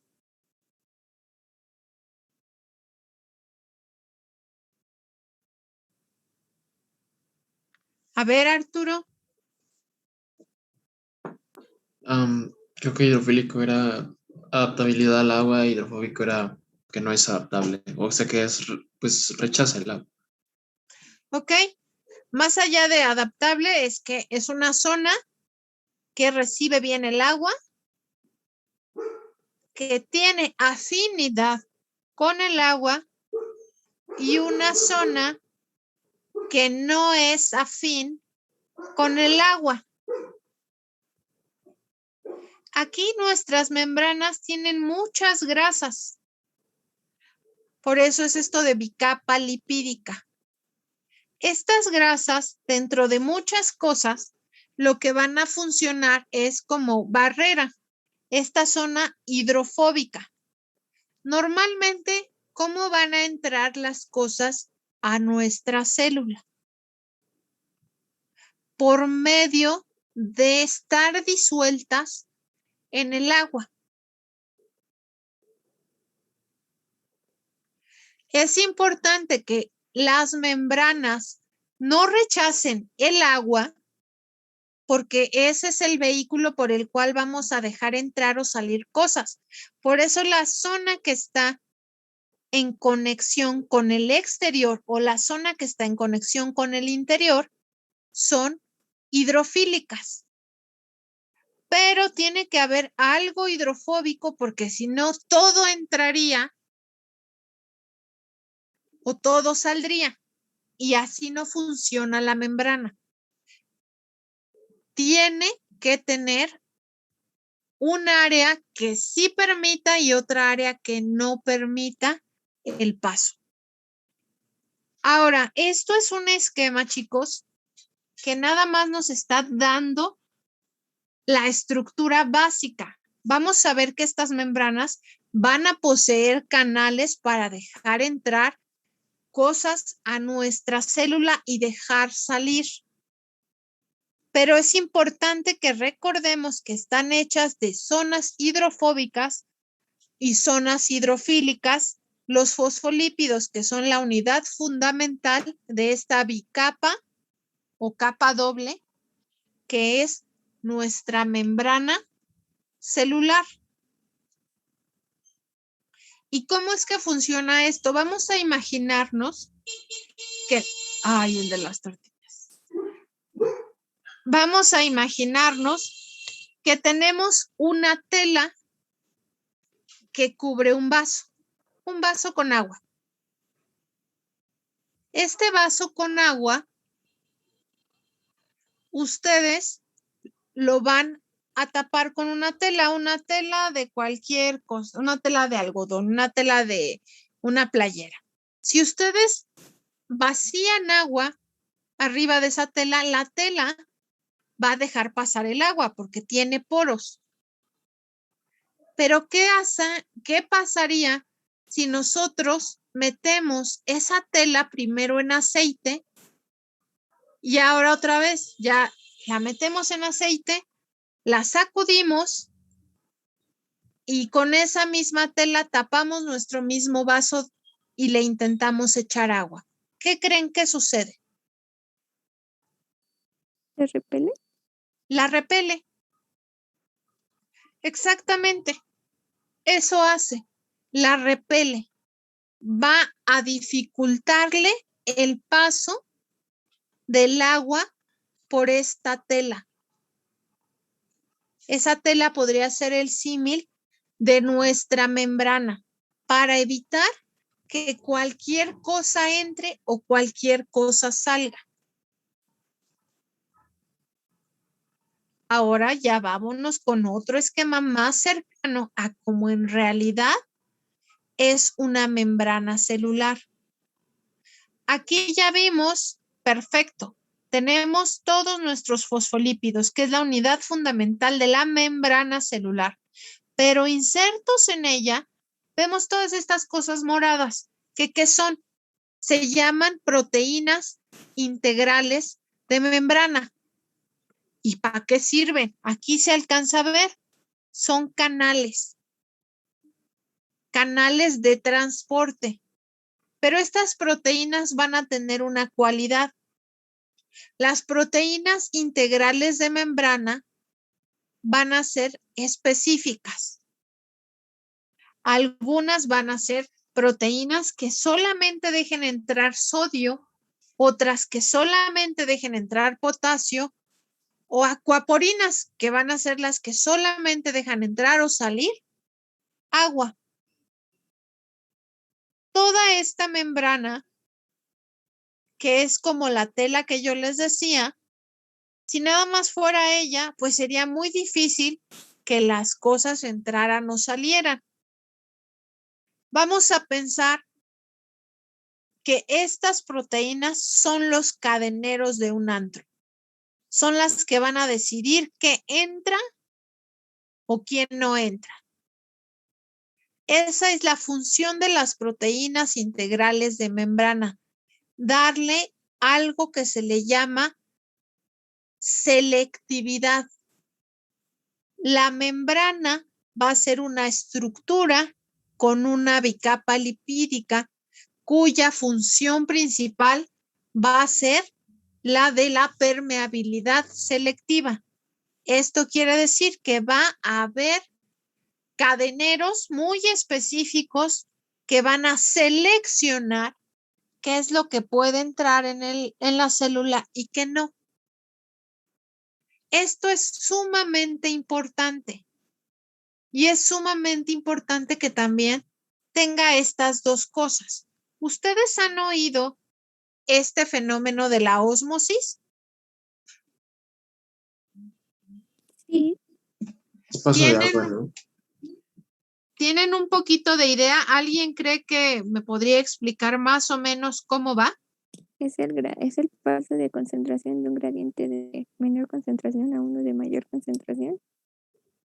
El paso del agua de un gradiente de mayor concentración, de menor concentración a uno de mayor concentración.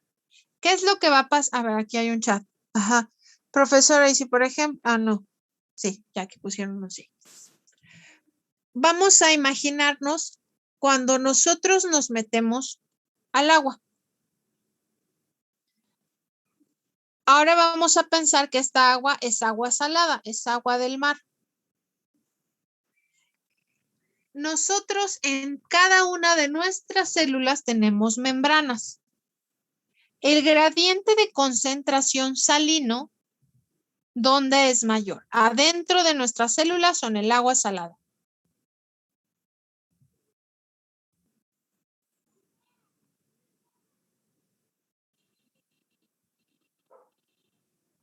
¿No? Bueno, es el agua salada. El agua salada tiene una concentración mayor de sales. Por tanto, las membranas de nuestras células van a dejar salir agua de nuestras células para intentar equilibrar los gradientes de concentración dentro y fuera de ellas. Y perdemos agua. Eso es un fenómeno de ósmosis que nos está hablando de gradientes de concentración a través de una membrana. Esta membrana va a dejar entrar o salir agua para intentar equilibrar gradientes de concentración. Si nosotros nos metiésemos en agua totalmente pura, el agua que tomamos no es agua pura, tiene sales. Sí, ¿qué pasaría? Lo contrario, como afuera de la membrana hay menor concentración, vamos a tender a equilibrarla. Y lo que va a pasar es que vamos a meter agua a nuestras células para intentar diluir la cantidad de sales que hay en nuestras células y equilibrarla con la cantidad que hay afuera. Y como afuera no hay, pues va a entrar agua. Y entonces, en lugar de chuparnos, como pasa cuando nos metemos en el mar, nos hincharíamos un poco. Y esto es la ósmosis, el paso de gradiente. Acá nos pone. Es un fenómeno de difusión pasiva. Exactamente. ¿Qué quiere decir esto de un fenómeno de difusión pasiva? Aquí, en este ejemplo que yo les doy, no hay necesidad de haber proteínas que dejen entrar o salir cosas. Simple y sencillamente a través de una membrana, por intentar igualar concentraciones en el medio interno y en el medio externo, o de un lado de una membrana y de la otra, pasaría. Por eso se llama pasivo. Sin necesitar proteínas ni nada, por medio de una membrana entraría y saldría el agua. Eso es ósmosis. Nuestra membrana celular obedece en cierto grado en cierto grado a este fenómeno de difusión pasiva que es la ósmosis. Pero gracias a que tenemos lípidos, que tenemos esta región hidrofóbica, es que no se chupa o se hincha hasta reventar las células. Por eso es que si es una membrana, sí, obedece en cierta medida a la ósmosis también, pero tiene estas áreas hidrofóbicas e hidrofílicas. A ver, acá hay otro chat. Y no necesita energía, exactamente. Aquí nos pone Rosa García que la ósmosis es un fenómeno de difusión pasiva que no necesita energía. Simple y sencillamente es un intento de equilibrar gradientes de concentración, dejando fluir a través de una membrana líquido.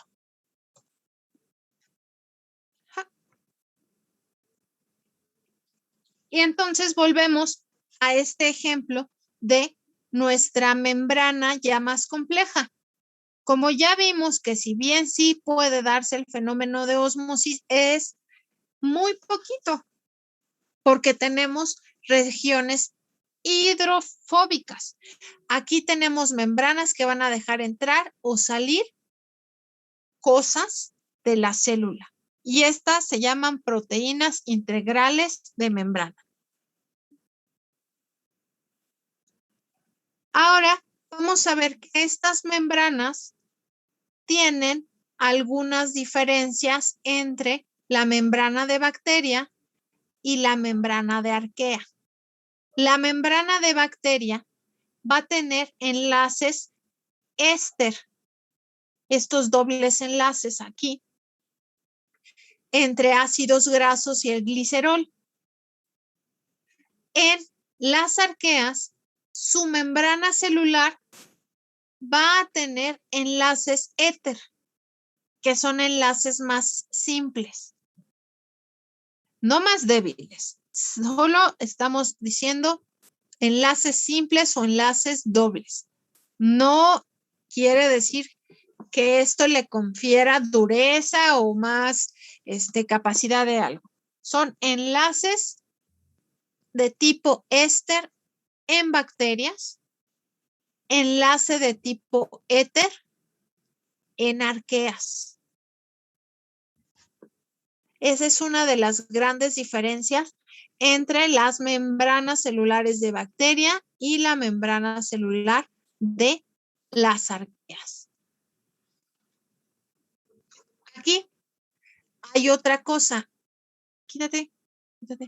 Una membrana celular en bacteria siempre va a ser una bicapa lipídica. Fosfolípidos, aquí uno, acá el otro.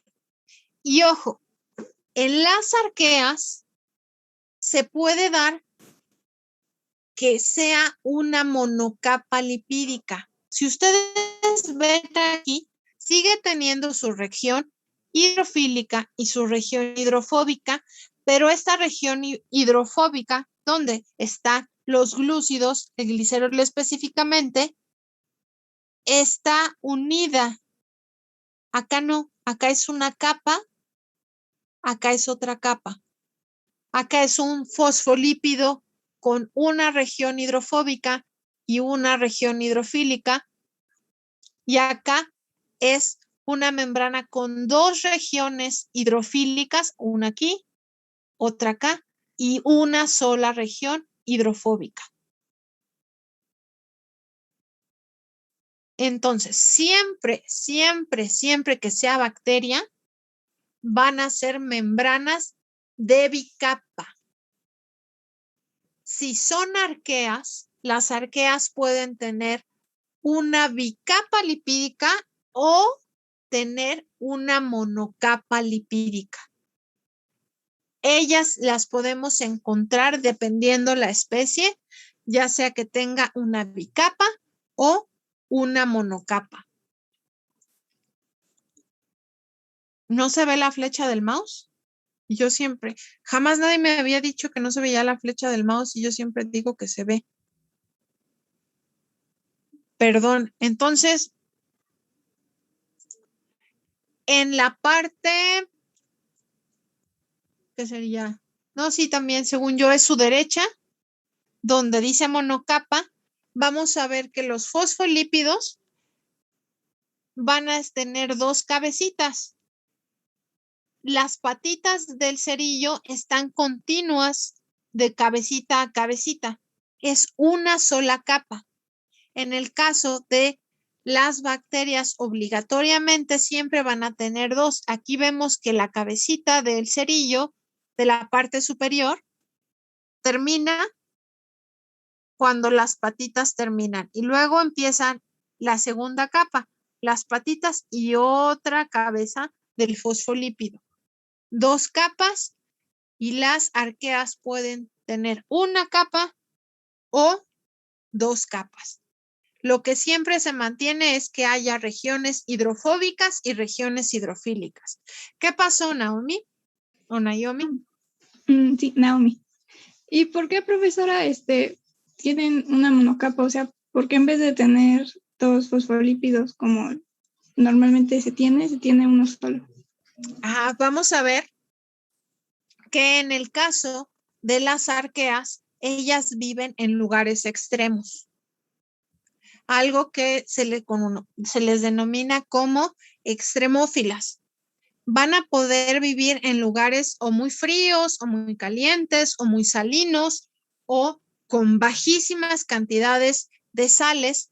Y este tipo de arreglo de su membrana le va a permitir ser más resistente. Le va a permitir soportar condiciones extremas. Las arqueas son organismos que siempre viven en condiciones donde otros bichos no podrían. ¿Por qué? Debido a estas características. Dentro de ellas mismas hay algunas que no requieren tener una bicapa lipídica, y necesitan tener esta monocapa. Es por las condiciones extremas en las que ellas viven. Las bacterias, si bien hay algunas que son metanógenas, etcétera, que soportan ciertas dificultades del ambiente, las arqueas están diseñadas para tener una membrana superpoderosa que va a soportar esas condiciones de ambiente. Llámese las que tú quieras.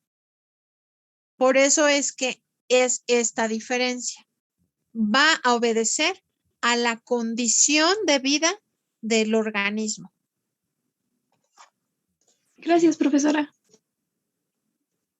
Acá veo otro chat. Este tipo de membranas que contienen las arqueas sí les permite el paso de agua, es decir, ¿tiene canales de proteínas que pasen de lado a lado? Sí, sí las tienen. Pero digamos que aquí serían como cadeneros de un lugar no muy VIP. Acá, como las condiciones son más fuertes, son cadeneros más selectivos. Pero siempre, siempre va a haber transporte en la membrana. Como ya les dije, ya sea de bacteria o sea de arquea, la importancia de las membranas es que tienen un medio de transporte que son estas proteínas integrales de membrana. Digamos que no se ve en la foto, pero sí las tiene o no. Sí las tiene. Aquí sí se ven las proteínas integrales de membrana. Fíjense, aquí están estas proteínas integrales de membrana, siendo una membrana de bicapa en el lado donde dice bicapa. Sí, perfecto. O en el lado de monocapa, aunque nada más haya una capa de fosfolípidos con dos regiones hidrofílicas, sigue habiendo membranas internas de transporte. Porque esa es la función de la membrana, transportar cosas. Mande, José Ángel. Con esta duda, maestra, es que, por ejemplo, en la imagen de la derecha, bueno, se ven los canales ahí como de proteínas, pero se ve que nada más quedan a la mitad. No sé si, por ejemplo, me confunda, y, porque, bueno, yo lo que pienso al verlos como a la mitad es que entra la parte que es que es ¿qué era? La parte interna, digamos que lo amarillo sería Ajá. la zona hidrofóbica. Ándele. La parte azul es la zona hidrofílica. ¿Qué va a pasar aquí? ¿Qué tiene la profundidad de estas proteínas? Hay ocasiones que hay proteínas que mandan cosas de adentro hacia afuera y de afuera hacia adentro de la célula. Hay proteínas que solo permiten dejar pasar sustancias en esta zona, sustancias que van a necesitar la parte hidrofóbica, otras que van a dejar pasar nada más en la parte hidrofílica. Ok, pero por ejemplo, entonces el agua se quedaría en esa parte hidrofóbica. Bueno, ¿sí? El agua normalmente la van a dejar pasar del exterior hasta el interior. Normalmente las acuaporinas, las proteínas que dejan pasar agua, viajan desde afuera hasta adentro. Aquí esta no podría ser una acuaporina, porque en esta zona hidrofóbica el agua no sería aceptada. Ah, ok, ya entendí, maestra. Gracias. Y hay muchos tipos de proteínas y como les dije, todas van a tener una función específica, lo que quiere decir que no es que un mismo canal deje entrar y salir todo.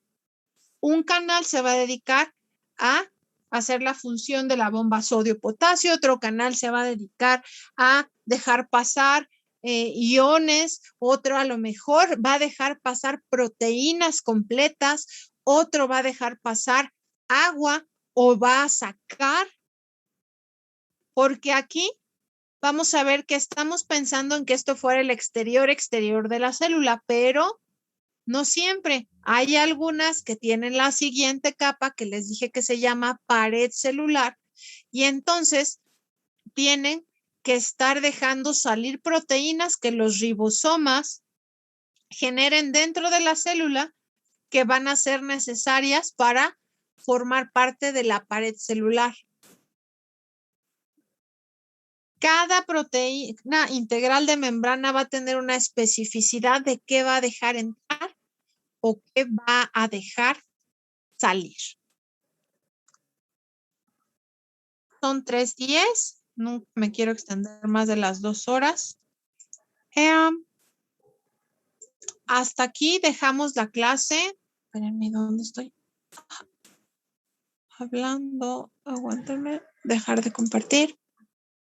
Hasta aquí vamos a dejar la clase del día de hoy.